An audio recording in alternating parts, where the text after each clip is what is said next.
Today we're going to be going over the rogue decks of the format. Now, I have a lot of decks here, and I'm going to be ranking them from best, okay, to worst. And, of course, we have a meta tab because there are some meta tabs in here, so let's get right into it. The first three is Mech Knight Invoked. This deck fell off because Dogmatica Invoked and Shadal Dogmatica Invoked. So, I would say this deck is a okay rogue deck, while the next two are meta, so just gonna put that there for now. Then the other meta decks in here, we have Dragon Link, and I feel like that is it for the meta decks on here, unless I find others going along. Next up, we have ABC. This is one of the okay rogue decks that you can play. It does have its power, it does have its consistency, but it's also lost Union Carrier through the years, so that's one of the things that kind of hurt the deck, but I feel like players have been finding other ways to play the deck. Next up, we have Insector. This is going to be up in the casual tier, which is off the screen because this tier is ginormous. So, outside of that, let's get to the next one. We have Adamantipator. This is one of the better rogue decks, and I'm gonna just change it to better. So it's one of the better rogue decks because it's actually competent. It's a competent deck if the pilot of the deck is knowledgeable and can play around hand traps. Overall, I still like Adamantipator. They are still a good deck, and we might see them more in the future depending on how things pan out. If they have some stuff coming out, since we have Brave Token as a 1 card Omni Negate, so that's one thing to consider for the deck. Next up, we have Agnister. This is one of the better rogue decks because it has seen tournament tops here and there, so that's one thing to definitely take a look at because of how much it does. Sure, the deck is more so of a glass cannon, but with how the deck is, you could definitely do tons of stuff with it. After that, we have Altergeist. This is one of the worst rogue decks because... Actually, it's an okay rogue deck. It could do stuff, but other decks do what it does better, like Guru. This is one of the better rogue decks because of that reason. So these two pretty much go in hand. Guru does what Altergeist does better. So that's one thing to note. We have Inspector Border Stun. It's the worst one. Artifacts, a worse rogue deck, even though it should be up in the casual tier. Then we have Code Talker. This is actually an interesting one that faded away. It's actually pretty okay, but we're still missing something like Heat Soul, so that puts an anchor in the plans a little, because it's an important part. Next, we have Crusadia. Crusadia is a okay or worse rogue, but we really haven't seen it all that much. I feel like people are just leaving it there until the meta is right for it, which I think that might be Brave Token coming soon, because Brave Token can splash into anything that doesn't need a normal summonable effect, so I feel like Crusadia will benefit off of that.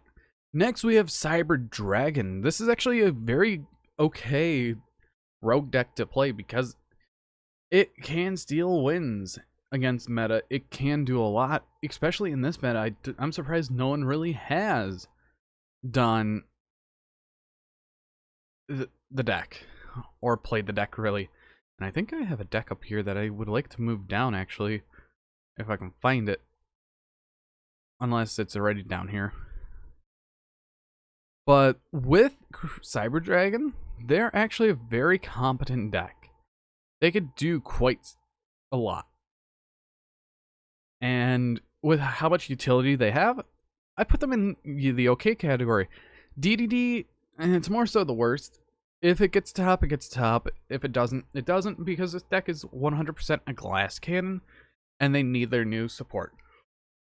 Dinos is one of the better ones, up at the top of the list because of what it does. We've seen it already having tops this format, so I'm definitely going to put it up here to justify that it's there. Then the deck that I just put back is Grenmachu. It's an okay one, but it's also one of the worst. Even though it had gotten a top so far, I definitely think it's going to be one of the worst rogue decks because it's easy to get out.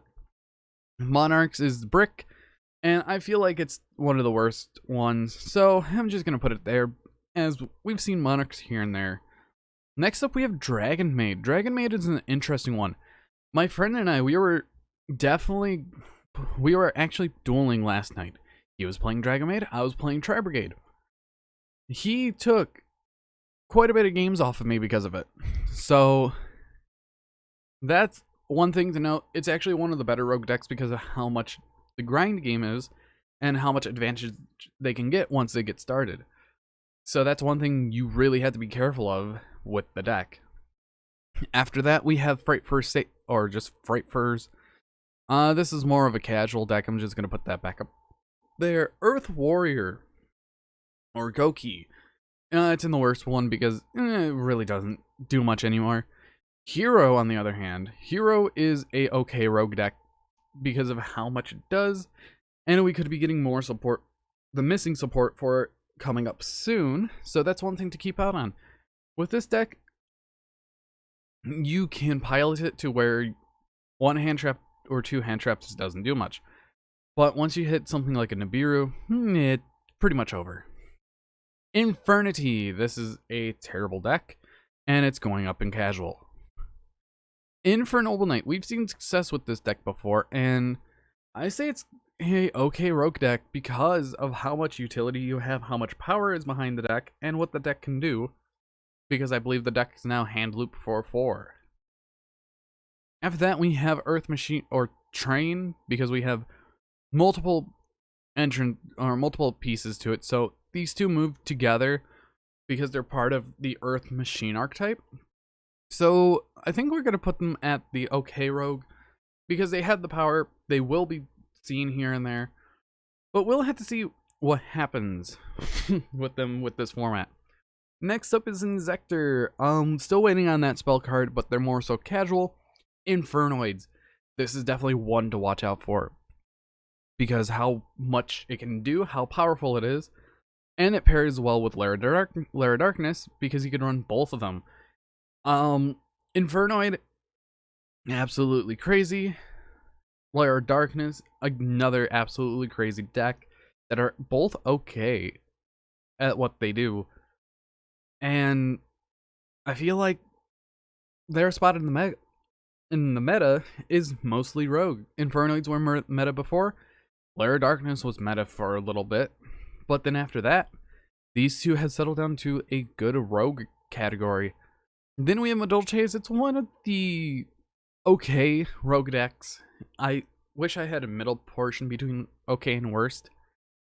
But it definitely stands its ground. It has the plays once it gets going. And it's mostly one-card combos, which is quite nice. Marine Cess, without the new support, I see it being one of the worst. Megalith, it's terrible. Melfe, on the other hand, I'm going to put this as either itself or Tri Brigade. If it was Tri Brigade, up in meta, but Melfe itself with a small Tri Brigade engine, I feel like it's a rogue. Like, somewhere in here, I'm just going to put it in okay rogue because the deck just gains advantage, like, fast. And that is actually surprising when you look at it. Then we have Mystic Mine. This is just terrible. I don't see why this is on here. Numeron is an interesting one, but I'm going to say it's the worst rogue because it's easy to deal with nowadays. Odd Eyes. Odd Eyes is casual. Orchest, it is one of the worst, or one of the okay rogue decks. It's usually paired with Mech Knight, so this is going to go up here. So we have Mech Knight invoked or Mech Knight Orchest, so these two are okay at best. Frogs, this is going to be one that people will be having to watch out for in the future, so it is going to be in the okay rogue. Next we have Pendulum Graph Control. It's going in the better rogue decks because it actually sees play. People actually play it because it's fun. I'm thinking of playing it because of how it is, and I cannot wait to see what the next format is going to be, because we're going to be getting a couple more cards off the list for them. Next, we have Fano Knights. This is going to be meta next format. I'm going to put it at Better Rogue because of how much we see of it. It's currently, what I have on my data is 5 tops, which is quite a lot when you look at it. Plunder Patrol. This is a okay rogue deck. If your opponent doesn't know what to do against it or doesn't read them, it kind of hurts them. Then we have Burning Abyss. This is one of the worst rogue decks, but it also sees tops. So it's in that in between, like Malfay and Plunder and Madolche. After that, we have Eldritch. This is actually still a good rogue deck because of how much advantage you get if your opponent allows you to get the advantage. Then we have Time Thief. I feel like right now Fano Knight does what it does better. And Fano Knights can also run Redoer, so that's one thing to consider. But overall, Fano Knights is just going to be the better one of the two over a while. Salamangreat is an okay rogue deck. It has the tops to prove that it's okay. Tellarknight, I'm going to put it up at the high. Put it up here, very high, borderline rogue. Okay, so that's one thing. Then we have Sky Striker. Feel like that this dropped off, but it's still okay. It's still okay. It's the bottom of the batch. So that's one thing to consider still, is seeing Sky Strikers here and there. And then we have Thunder Dragons. This is one of the worst ones that I've seen. But with how they are, I don't really see many people trying to play them. Then we have Trap Tricks. Trap Tricks I'm going to put in the worst rogue. But even though they have the power, they could definitely do stuff. Unchained, we really haven't seen much because people have gone on to other decks. Then we have Mermails. I guess I'm going to put it in worst rogue. Yang Zing's going to go here. And Baldrach can go with Laird Darkness. Because these three right here go hand in hand. You can run Laird Darkness Zombie. You can run Infernoid Laird Darkness. Or you can just run all three of them pure. These three pretty much are inseparable at this point. But that has been my tier list for the rogue decks of the format. So if you guys did enjoy, hit that like button down below. And if you want to see more content like this, please subscribe for future content. But anyways, I've been Bolt Spider. Here's the casual list, and it's pretty much all casual decks. But anyways, see you guys in the next video.